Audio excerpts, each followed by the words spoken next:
either deal with them there and then, or they'll sort of save them to the end of the session. So yeah, just use the chat function for that.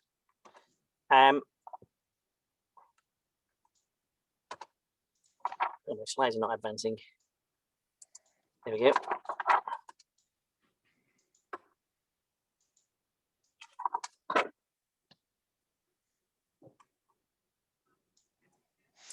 Right, for some reason, there we go. It's working now. Yeah, so just to give a bit of context of why we do these things, I mean, it's all about greenhouse gas emission reduction. And one of the things we've seen recently is a real kind of ramping up in ambition and the targets that government has, put in place for the UK. So basically, we've reduced CO2 emissions by about 41% from 1990 levels, and that was up to 2019. And that was largely down to decarbonisation of the power sector. But like I say, they're now really sort of ramping up those targets.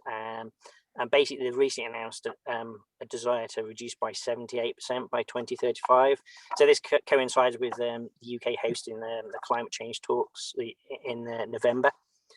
So you can see that's a real ramping up of ambition, and it's going to take a sort of real, maybe a change in mindset and a kind of ramping up of effort.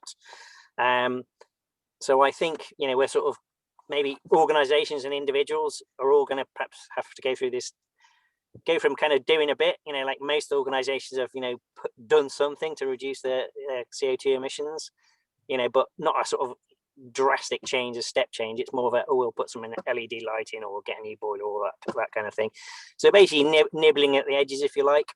So basically, these targets that we have in place over the coming few decades means, I think, all organizations and individuals are going to have to kind of change their mindset to doing everything we can. So basically, all available opportunities, are going to have to be implemented, rather than sort of just cherry picking the kind of easiest to do or perhaps juiciest ones. Yeah, I just want to flag up another event that basically Worcestershire County Council is running. So if you know anybody that's an installer of energy efficiency or low carbon energy equipment or supplier of equipment, there's going to be an event on the 11th of June, basically to talk about the various grant schemes that are available that can obviously help sell your products. So pass that on to anybody if you think might be interested. And the next one of these forums is basically in the diary for the 15th of July. Yet to confirm some speakers yet. So if you've got any good ideas or you want to speak yourselves, then please drop us a line.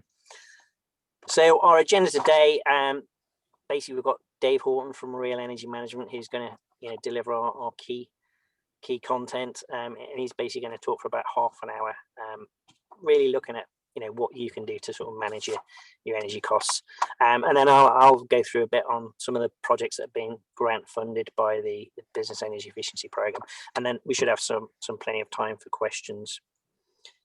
So yeah, so now I just want to introduce Dave Horton. We're lucky to have him to speak. He's an award-winning energy manager and happily a member of the chamber as well. So he's going to take us through some content there. So I'll hand over to Dave. Hi, thank you very much, Simon. Apologies to everybody. My camera doesn't seem to want to work today. So what I'd like to cover is some free training that's available for businesses around energy management. So Simon's recording this and moving the slides here. So if you want to move them forward, please, Simon. So I'd like to give you a little quick introduction into energy. How energy and carbon are linked. Many people see them as different things. A little understanding about your energy bill and why. So at the moment it's in the news that energy prices are increasing again. So give you a little understanding about what's actually increasing, rather than what people think that the energy suppliers are out trying to make a fortune. A little bit about legislation, a little bit about reducing your energy bills and your carbon emissions, and then a little bit about a thing called the Energy Manager Apprenticeship and how it's funded and how you can bring your people on board for that sort of stuff. There's quite a lump of information in the appendices, which we won't go through today, but I believe that the slides will be available afterwards as part of the what the chamber puts out to you guys. So I'm really excited that there's so many people on here, to be honest. Very often, these sorts of things we'll see a few people, but I'm quite impressed that the number of people on the call today. So if you want to move forward, please, Simon, and the next slide. So just a very, very quick introduction to myself. I spent 25 years in the energy industry. So working for one of the big six. So basically I worked for npower. Those of, because we're in Hereford and Worcestershire, many people will remember the MEB, Midlands Electricity Board. That's where I started back in the mid-90s. And I went through all the different iterations of being bought out in different companies, being owned by Americans, by Germans, by Canadians, and all sorts of things like that. Part of my role, one of the roles I did, I headed up our real estate department. So power stations and offices and buildings across the whole country. And over a 5-6 year period, I reduced our energy bills or saved over £8 million on a £5.5 million energy bill. I then moved into, our industrial and commercial, working with SME and larger businesses. I've covered multiple different parts of industries, such as paper, food prep, hotel, entertainment, manufacturing, steel. Most areas I've worked in with our customers or with npower's customers when I was there. I used to set up new products around legislation and compliance for customers. I was the technical lead when we set up the npower EV charging business. So I've got quite an in-depth knowledge around that as well. I helped develop the training course, this Junior Energy Manager Apprenticeship. So again, I know that inside out. And over a 5-6 year period, I spent 34 million on refurbishment and fit out projects across npower's portfolio of buildings. Energy efficiency and carbon being at the forefront of all that kind of stuff. So if nothing else, just my contact details are towards the end of the slides. If you've got any questions, just drop me an email and I'll see what I can do to help you, that kind of stuff. So next slide, please. One of the things for me that I do tend to find with working with industry, working with businesses, is they see carbon as a separate thing. We've got to target our carbon emissions, but energy and carbon are directly linked. So if you move to the next slide, please, Simon. So basically, as I say, individual areas to tackle. This, however, is incorrect. So 1 megawatt hour of electricity. So that is about 3 months of a domestic supply. When I put the slides together, you're talking about £143, but that also equals 253 kilograms of carbon. They're directly linked. So the way carbon is calculated is by using the Environment Agency puts out once a year a thing called their emissions factors. And what they do is 1 unit of electricity equals so much carbon, full stop. And there's a big calculation on how they do that, going back over 5 years and all sorts of stuff, and all the power that's been generated. And as Simon mentioned, many businesses are reducing their carbon emissions purely by the fact that National Grid, the electricity you take from the grid, is being decarbonized. So the more the wind power, the more PV, hydro generation that there is, the less carbon per kilowatt hour of electricity. So the thing to remember is, as I say, for 1 megawatt, you will always save 143, and you will always pounds and 253 kilograms of carbon. So many people, when they set their targets, they're thinking about finance, they're thinking about energy efficiency, or they're thinking about carbon, but it's the same thing. So if you had a target that says I want to reduce 10 megawatts, it's exactly the same as saying I want to reduce my energy costs by £1,430, or I want to reduce my carbon emissions. So they're directly linked. So if you want to reduce your costs by reducing your energy usage, you will automatically reduce your carbon at the same time. As I say, what I do tend to find is many people tend to think of carbon as an additional cost, something that's different to reducing their energy costs. They are directly linked, and that's one of the big things we need to get across. So next slide, please, Simon. You with us, Simon? Next slide. There you go. It wasn't working for some reason. I've got a couple of slides in here to try and help people understand their electricity bill. So your electricity bill is increasing year on year on year. You know, it's an expense. Very often it's one of the biggest expenses in the top 4 or 5, if not higher, of most businesses is their electricity or their energy bill, depending on use electricity or gas. But the way an electricity bill is actually put together is very surprising. So if we move to the next slide, please. What you see here, this is a breakdown of an electricity bill. And if you click the button, you should see a circle arrive, Simon. So during COVID, only 22% of your energy bill, so for every £100 you spend on electricity, only £22 of it is actually the electricity. The rest of it are a series, they're called non-commodity costs. So you've got obviously VAT, but transmission, local distribution, government levies, and government low carbon levies and taxes. So we expect that to go back up to around 30% at the moment. That's why the bills are going up at the moment. So you're never really going to be paying more than 30% of your bill is going to be the energy itself. The rest of it are non-commodity costs, and they are set to increase year on year. We already know that. We're aware of the government policies, what they're doing, what they're putting in place, etc. And what you can create is a thing called a cost stack. So if we move to the next slide, please. So this is a thing called the cost stack. Your energy supplier should be able to provide you with something along these lines if you ask them, but it's a forecast of the price per megawatt hour out until 2030 here. So if you look at this is actually based on a real customer that I used to work with. In 2015, they were paying £93 per megawatt. The forecast for 2030, they'll be paying £143 for that same megawatt. The important thing to look at here is this blue piece at the bottom.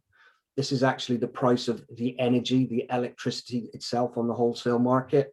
And as you can see, and it's a bit small, but you know, in 2015 it was £42. 2030, don't expect it to be, it's only £43. You know, like 50-60 pence increase. What you see is all the massive increase is coming from these other pieces, especially the green one, which is energy market reforms and renewable obligations. So you're paying a subsidy to everybody that owns a wind turbine, everybody that owns a battery, everybody that owns a PV panel. Part of your electricity bill is taken away and given as a subsidy to those people.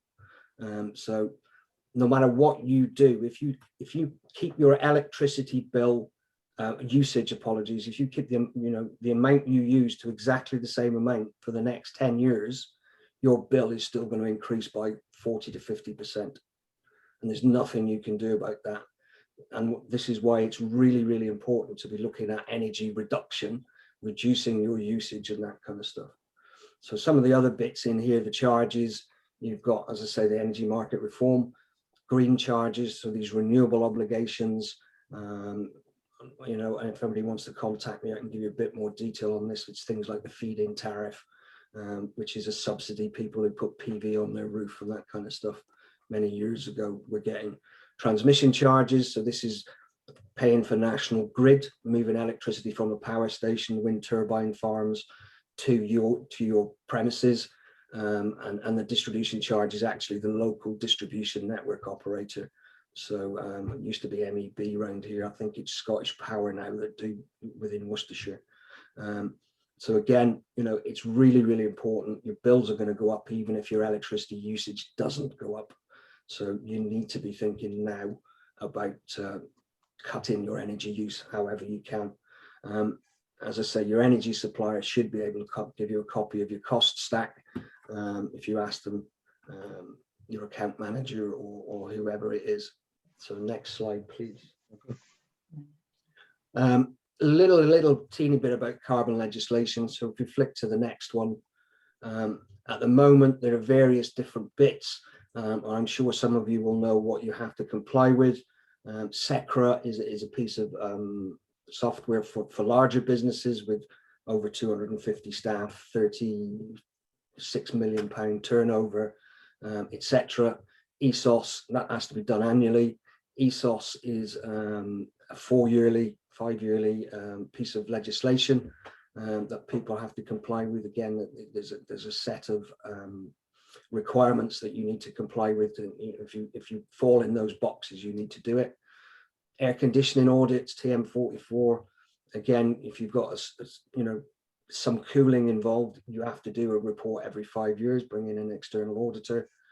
MEES is minimum energy efficiency standard. So if you are leasing a building to other people, or you're renting the building you are in, there's legislation in place now that says you need to have an energy performance certificate above an E. Anybody that sold a house recently or bought a house will know that they have an EPC, an energy performance certificate, stating what the energy efficiency of that property is. Now, if you're going to lease buildings, whether as the leasee or the leaseor, there are legislation in there. You have to bring that building up to a minimum standard. At the moment, it's E and above. By 2023-24, it'll need to be a C or above. By 2030, it'll need to be a B or above, which is, that's a huge amount of expenditure to try and bring some of these buildings up to standard. And climate change agreements are for really big industry, specific areas of industry. But there's lots and lots of legislation out there, and you don't want to fall foul of it. I'm aware of a customer, an old customer of mine. They didn't do the streamlined energy reporting. They've just been fined £45,000 lump and another £500 per day until they are compliant. And depending on the business, that can take 2 or 3 months to get that report sorted. So, there's some big heavy fines available behind this kind of stuff, and jail for directors who deliberately try to avoid it. So, a little bit about legislation. So if we flick on to the next slide, please, Simon. So as I say, there's a little bit of information there about different types of who needs to comply. And as I say, majority of it are large companies, and that's specified by company house. So balance sheet, turnover and staff numbers, etc. And then there's various different things, different types of emissions that you have to report on. When you get the slides down here, this click here for scopes, that'll take you through to the appendices and explain what scope 1, 2 and 3 are. So you can think about your own emissions. Currently, scope 3 is voluntary. So scope 3 is your supply chain. So if you have people supplying stuff to you, for your business to manufacture, etc., it's voluntary at the moment to look at those and to report on those. In the future, I can guarantee that it will include scope 3, your supply chain. And it's the only way that the government is going to be able to mandate getting into smaller and smaller and smaller businesses to make sure that they're looking at their energy. So what we're also seeing on a regular basis now is any large company that sends out a tender, they will be asking questions about your energy reduction strategy, your carbon reduction, any social and community strategy around environment, etc., and any certification around energy or waste that you might have in place. So again, I'm not sure whether you guys have seen that yet, but I know many of the large supermarkets that I've worked with and manufacturing plants, they're now insisting that their supply chain have something in place to show that they're reporting on their carbon and that they are doing something. They've got a plan in place to do something. As I say, it's the only realistic route for the government to get to small companies or smaller companies that aren't hit by this large company definition at Companies House. One of the really important things as well is transport emissions are now required for all legislation. So it doesn't matter what that legislation is up here, whether it's streamlining energy reporting or the energy savings opportunity schemes, they must include transport. And that includes any fleet vehicles that you might own as a business, but also any what's called a grey fleet. So if you've got your staff members using their own personal cars to do business mileage, that's included as well. So a lot of people think, well, that's not a big issue. If I give you an example of npower, over 70% of npower's carbon emissions came from transport. They had a fleet of 1,000 vehicles doing meter readings and meter changeouts, etc. As I say, over 70% of their emissions were transport. So important stuff that we need to look at. So next slide, please, Simon. So, how do you reduce your energy bill and your carbon emissions? So quick overview. So if we move to the next slide, please, Simon. So various ways to do it. Number one is to buy your energy differently. Apologies, I've got a helicopter flying over the house, if you can hear that. Buy your energy differently. So difficult for small, medium enterprises or smaller energy users, but there are different ways of buying your energy rather than just a fixed contract where you pay X amount per kilowatt for a year. There are ways you can buy it through, it's called a flex account, and potentially several businesses can join together to buy a flex account. And what you do is the energy supplier will trade on the open market to buy your energy at the best price when you need it, and that kind of stuff. I saved for npower £240,000 a year on the first year I moved to that different type of procurement, because we were able to take advantage of the energy market. So obviously then the next one is good energy management processes. And this is the sort of core of what I'm going to mention today, is around the energy management. That's the area that I've sort of specialize in. I'm a fellow of the Institute of Energy Management Association. I'm a full member of the Energy Institute and various other things. So to reduce your energy, you need to understand where you use your energy, when you use your energy, and how you use it. And the main problem is that most businesses have an electricity meter. They can read the data off that and see how much they're using in total, but they can't see actually where it's being used and when it's being used. So identifying all these sorts of things, if you've got a heater, a boiler, heating a space, and it's running on a Sunday afternoon when there's nobody in the factory or in the premises, that's an opportunity, that's waste. But without good energy management practices to go and identify that, you're not going to know about it. So again, it can be simple audits in and out, during and out of hour working. It's a must really to do that out of hours. Just because the system says it's not working at 9 o'clock at night, you walk into the building and you've got cold air coming out of a ceiling vent, there's something wrong. It creates an opportunity to save money. And then, there's all sorts of things that people can do, cleaning a filter on a fridge. So if you're in the entertainment business, you've got a glass fronted fridge for bottles, etc. At the bottom of it, there's a small grill.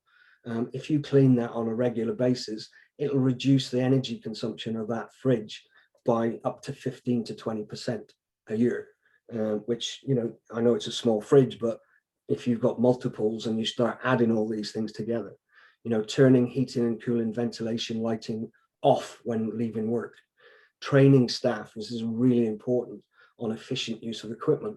You can buy the most energy efficient equipment in the world and install it. If you do not train the staff on how to use it properly, and get them to understand why they need to use it properly around carbon and energy and costs, etc., what's the point? If they use it incorrectly, all the money that you've saved is wasted. So staff, people is a really, really important part of it. And then process improvements.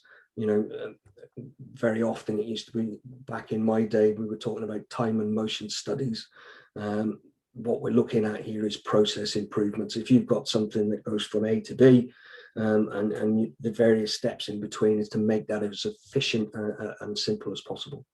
And then, as Simon's mentioned, and we'll mention later on, grants and green finances are available for more energy efficient equipment. And again, I can give you a little help on that if you want, around using savings, energy savings, to actually finance hardware, so you don't have to use your own capital. So next slide, please, Simon. So what I came on today to talk to you about is the energy management apprenticeship. So if you flick onto the next slide, please. So apprenticeships, I was speaking to somebody based in London 2 days ago, and we were talking about apprenticeship. He says, yeah, but I'm not going to bring on some 16-year-old to be an apprentice. And apprenticeships changed several years ago, and it is no longer about bringing in a 16-year-old on a low salary. This is what people, you know, in my mind, very many people see an apprenticeship. You bring in somebody straight from school, they build and work themselves up through the business and that kind of stuff. Apprenticeships today are based primarily around upskilling your current staff, totally irrelevant of age. It's just got to be relevant to that person and that business. They're funded today. Apprenticeships are funded through a thing called the Apprenticeship Levy, and basically any business with a payroll greater than £3 million has to pay 0.5% of their monthly payroll into the thing called the Apprenticeship Levy. The only way they can get that money back is to put their employees onto apprenticeships.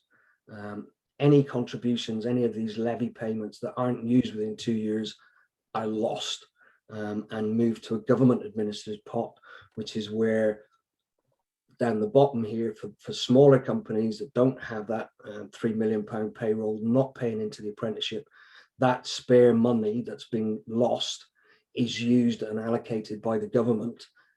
It's a thing called the Strategic Funding Agency for SMEs. And at the moment, for apprenticeships, an SME or somebody not paying into the levy can have up to 10 employees on any apprenticeship, and it's a 100% funded.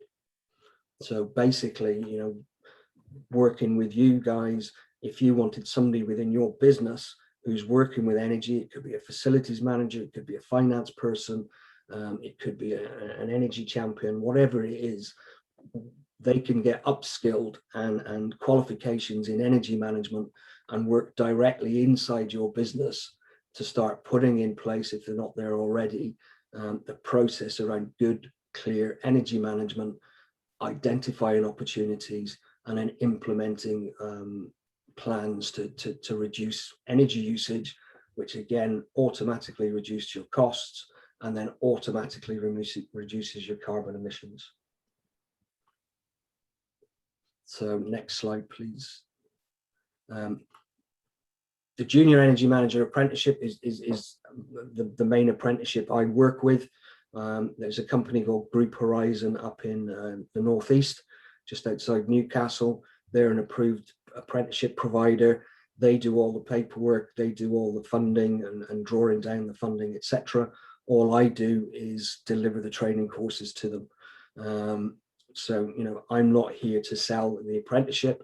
I make a few quid out of every apprenticeship that goes on it, because, as I said, just doing the delivery on a man day rate. I'm interested in getting energy managers out there and energy reductions and thereby carbon reductions in place. So the apprenticeship itself, there's 11 main modules. There's an introduction to the fundamentals, introduction to operating buildings, so looking at all the large plant that most buildings will have for heating and cooling and lighting and controls, building management systems. Looking at builds, energy measurement, how we measure, assess and verify all the data.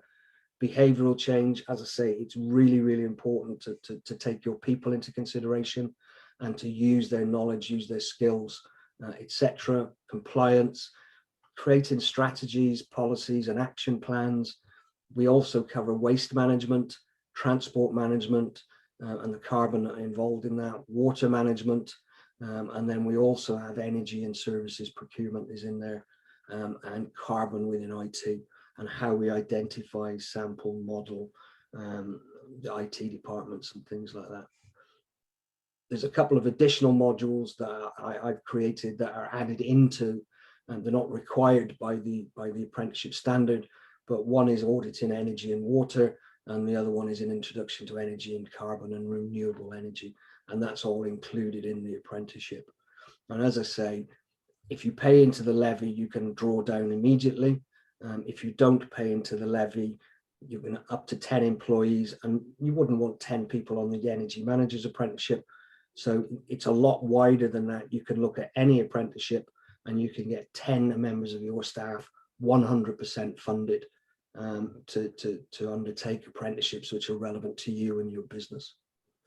So next slide, please. The junior energy manager, you've got up to 2 years. I like to think of about 14 months. So it's a module a month. So about 4 or 5 hours a month on the actual delivery. Everything's delivered online these days, and all the courses have been changed to take that into account. Each module has an assignment and evidence-based learning that the individual has to undertake. At the end, when they've done all the apprenticeship, they go into a thing called an endpoint assessment. And this is a third-party assessor. They do an interview, they undertake an audit and create a report, and then there's a review of their evidence packs, so the assignments and all this stuff up here. Those that go through it become fully qualified, fully qualified energy manager tutors. So as we're taking on more and more apprentices at the moment, learners, I can't cover all of it. So we've got several other qualified energy managers that will deliver it. We deliver individual mentoring and group sessions for the learners as well. There is a requirement for off-the-job training, and that could all be explained to you if you're interested. And it includes basic skills around English and mathematics, English and maths as well. So it's a really good educational piece for anybody that's included in it. And again, it's not just this apprenticeship. There are other apprenticeships available, obviously, for everything. And as I say, it's no longer about a 16-year-old coming in from school. It's about upskilling your own staff and using the funds that are held centrally by government. So next slide, please. Contact details there. So if you're interested in the apprenticeship, the junior energy manager one, there's a link there for Group Horizon, who provide all the learning and all the documentation and pull down the funding. If you want to contact me directly, Real Energy Management, or we've got Alison here, a really, really nice person. She loves hugs and brings biscuits to all the meetings that she attends. You know, she saved a fortune in the last 12 months because she hasn't been able to go anywhere and buy any biscuits. But Alison is an expert in the education side, in the apprenticeship side, in the funding and all that kind of stuff. And then click here for more information. And basically what we've got attached now is, if you move to the next slide, Simon, that's the breakdown of the apprenticeship. So, you know, we're looking at practical knowledge and skills and behavior. Those are the different modules, how it's assessed and passed. And these are some of the professional recognition once you've passed it. You become a recognised energy manager with the Energy Managers Association and a technical member of the Energy Institute. So if we click on to the next slide, we're into the appendices.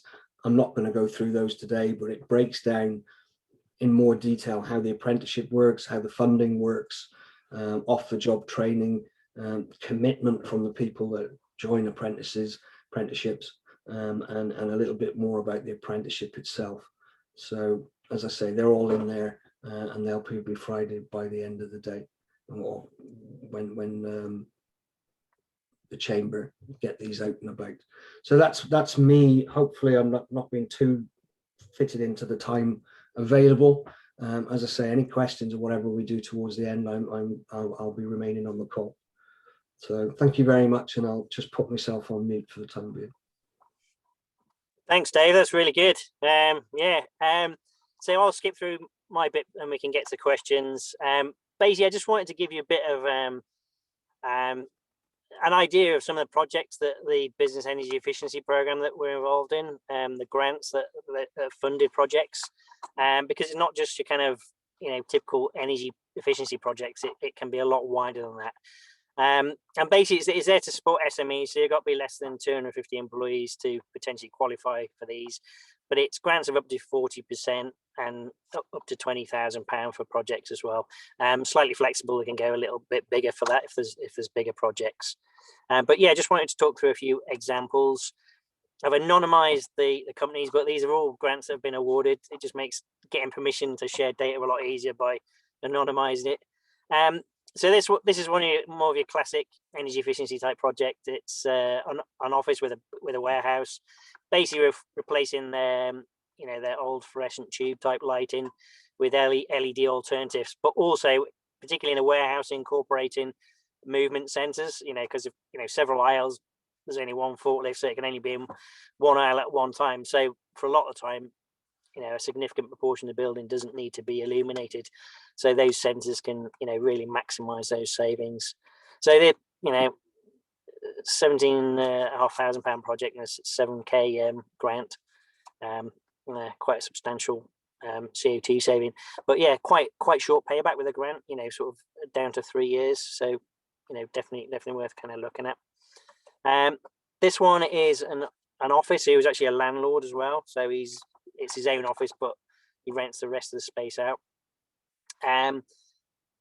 Not very well controlled electric heaters that they had that weren't really doing the job very well, because the controls weren't very sophisticated, so the office ended up being cold at the start of the day, and not very responsive, and also again the older fluorescent tube lighting. So you can see the picture there. It was one of those where noticeably yellow, got a real yellow hue to the kind of lighting, and the tubes were failing often as well. So basically they replaced the lighting with LED, so improve the light quality, and then they put in an air source heat pump based system, aircon system, to actually replace the direct electric heaters. So substantial saving, and just a lot more fit for purpose and better environment, which obviously makes it more attractive to the tenants. And yeah, with the grant, the payback was around 4 years. This is another one. So moving away from your sort of traditional energy efficiency projects, if you like. Basically a distributor. Basically they replaced the diesel powered forklift, quite an aging beast, with an electric alternative. So they're basically using it all day. Electric can give them what they need, and then it charges up overnight.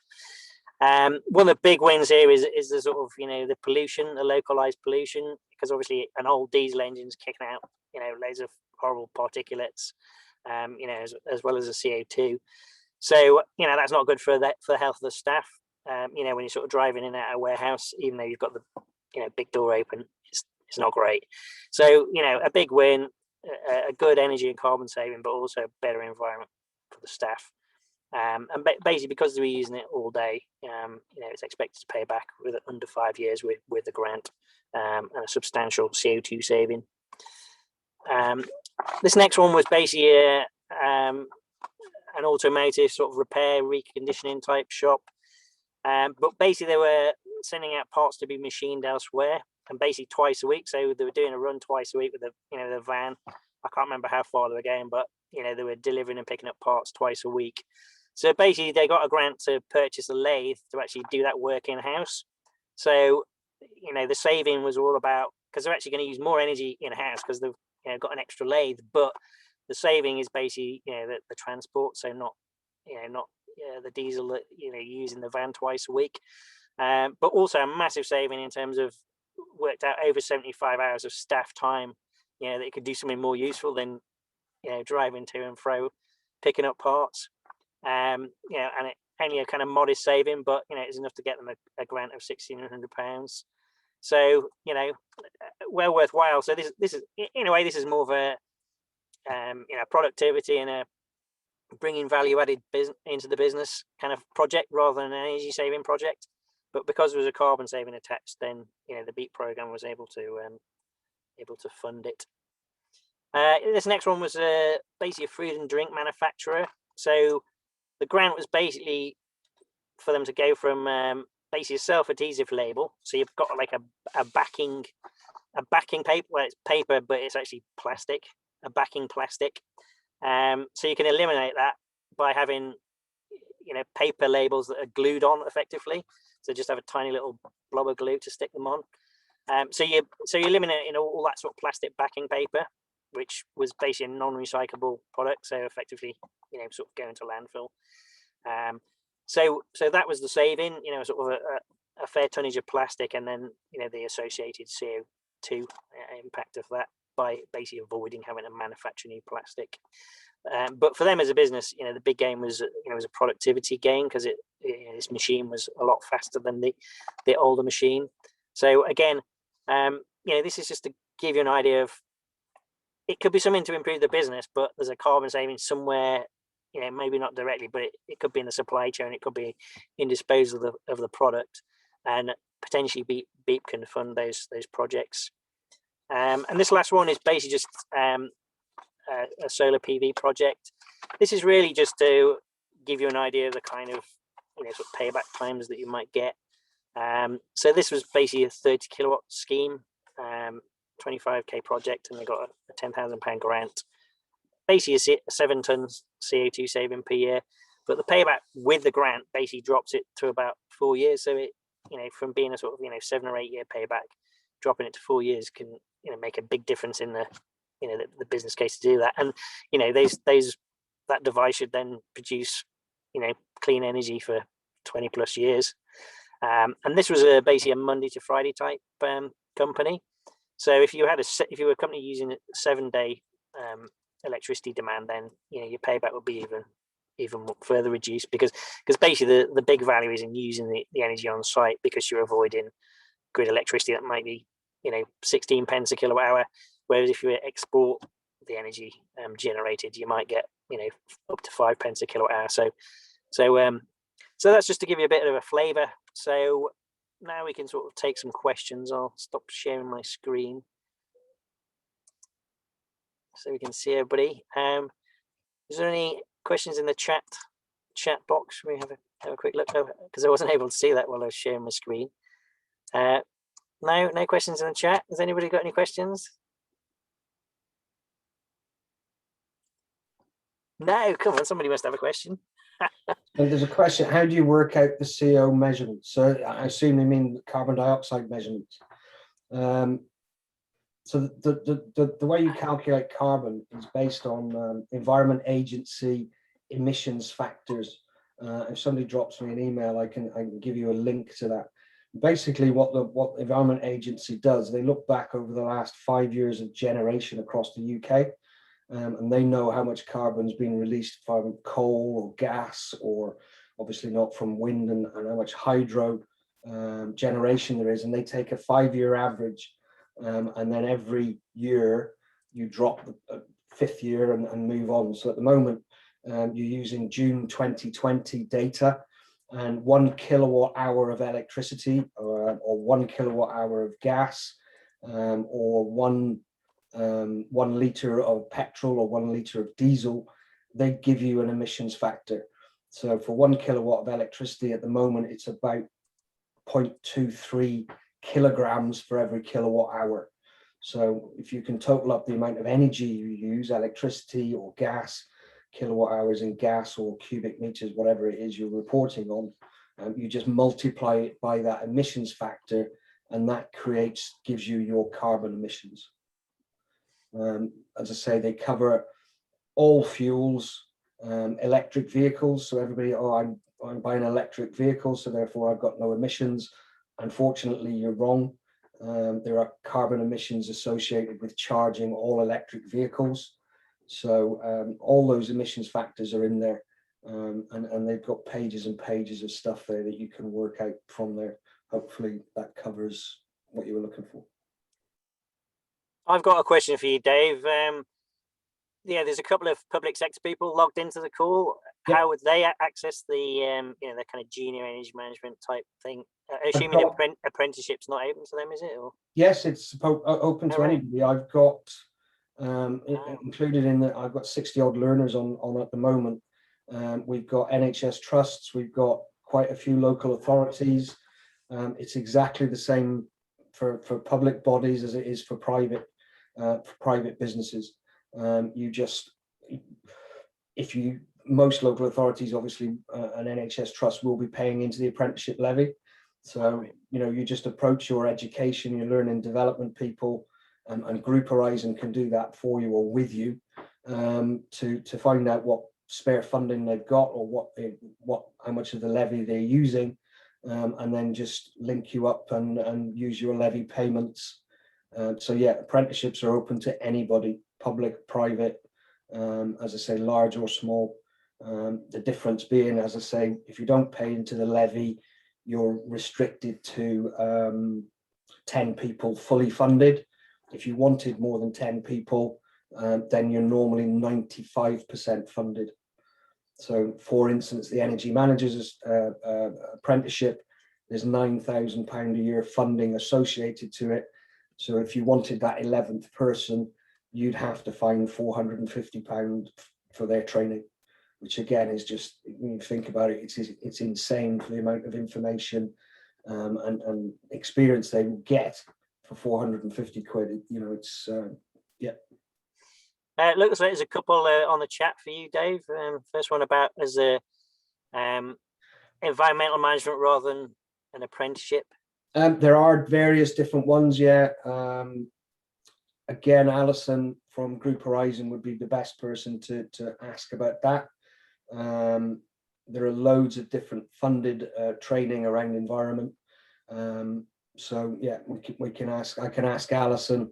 If somebody drops an email either directly to me or through Simon, I can find a list for you. And there's another one from Greg about start the process to measure our carbon and start thinking more sustainability.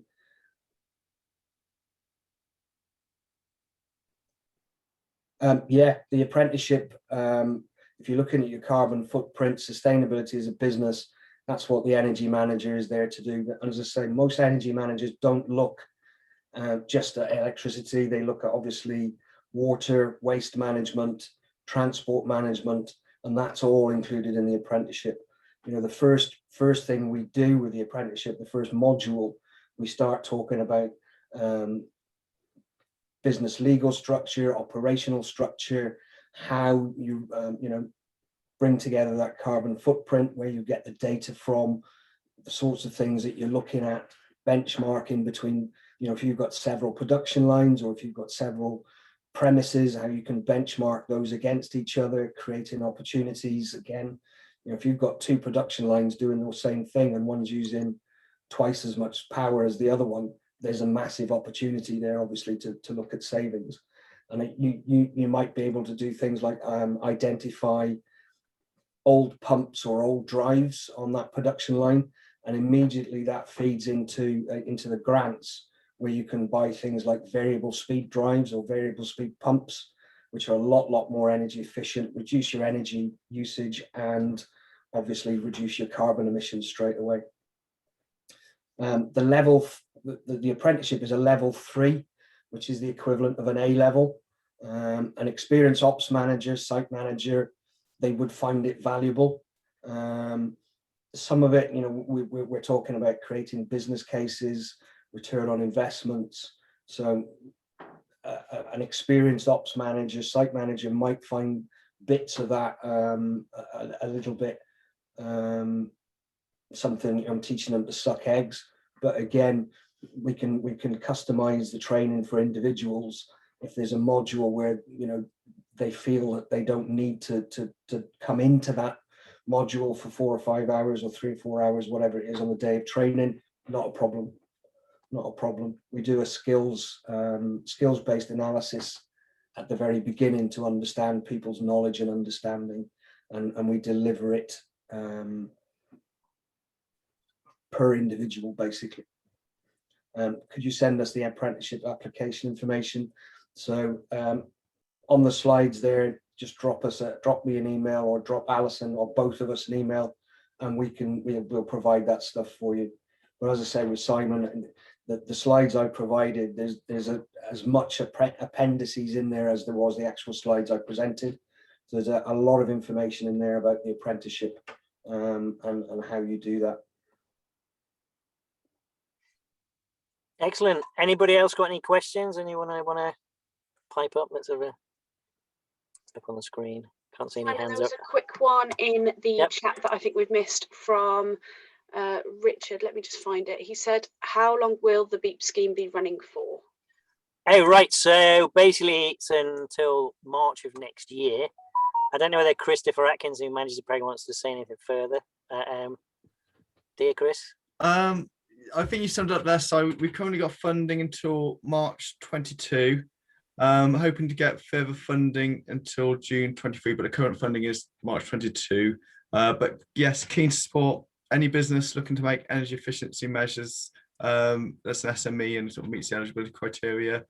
As Simon mentioned, we're helping with lots of things. So it's not just LED lighting and heating, but if you're looking at sort of new equipment for the productivity side of things, potentially there can be energy efficiency benefits there as well. Thank you. So just up from me, Chris, on that. So I've just mentioned things like variable speed drives and more efficient pumps. I'm assuming that would fit in quite nicely. Reduce your energy, reduce your carbon, that kind of stuff. Yep. Yeah, we've had quite a few examples of that where businesses applied for variable speed drive compressors.